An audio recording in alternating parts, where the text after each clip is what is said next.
Hey guys, Paradox here. I just received this massive package from MoYu containing the new GTS3M and a bunch of other brand new puzzles. This video is just going to be focused on the GTS3M, but I will be uploading a video on the rest of these puzzles and stack mats in the next couple of days, so stay on the lookout for that.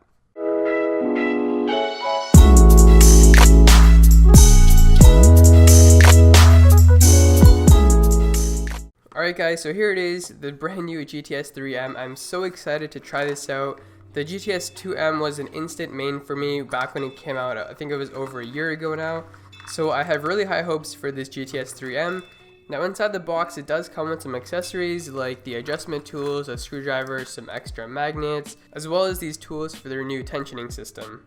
So the display block is pretty cool because if you have multiple of them you can stack them on top of each other and it makes a really nice display.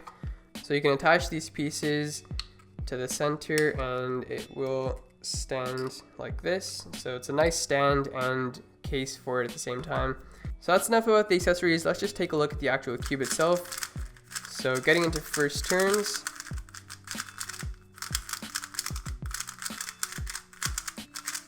The magnets in this are incredibly strong, especially compared to the GTS2M, and they make the cube just feel really bouncy. They're probably one of the strongest magnets I've felt in a cube. It is also incredibly fast out of the box, so it is nice that the magnets are there to help you control it. It's hard to tell right now if the speed is going to be a problem. I think I should be able to control it. It may just take a while to get used to. Also, when I first saw this cube, I was a little bit iffy about how the ridges were going to be, but now that I'm actually using it, they don't seem too bad. You don't even really notice them when you're solving. They're very subtle and just kind of in the background, and I kind of like them the way they are. I'm going to have to experiment some more with this, so here are some solves and my afterthoughts on the GTS3M. Alright guys, so I've been playing with the GTS3M for a few hours now, and I've gotten a chance to go through a few different settings. And overall, I do really like the cube. It feels a lot like the GTS2M, but it has a little bit more of a tactile feeling to it, which I do like. What I found with this cube is that it responds better to medium to tight tensions because it has very strong magnets. I'm already so used to the GTS2M's weak magnets and loose tensions combination that it's taking me a bit of time to get used to the GTS3M, which is pretty much the opposite with its tight tensions and strong magnets.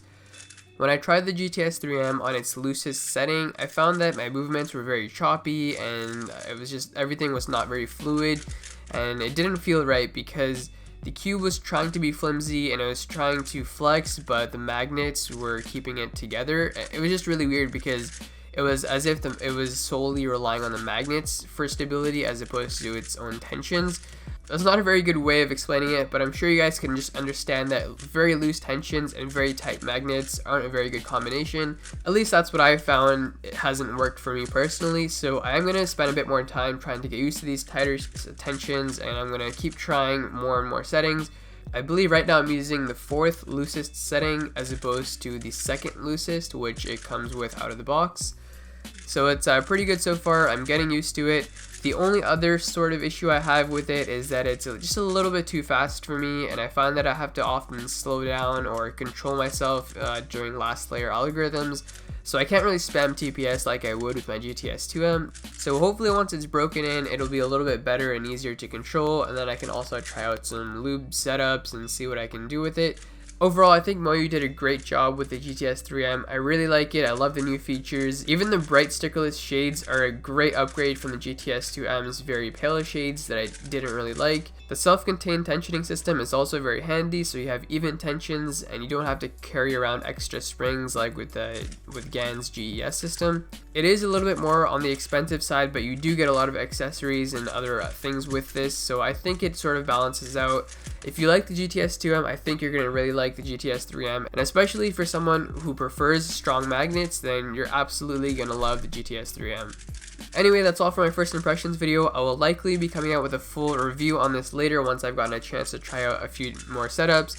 But anyway, that was it for this video. Thanks for watching, and I'll see you guys in the next one.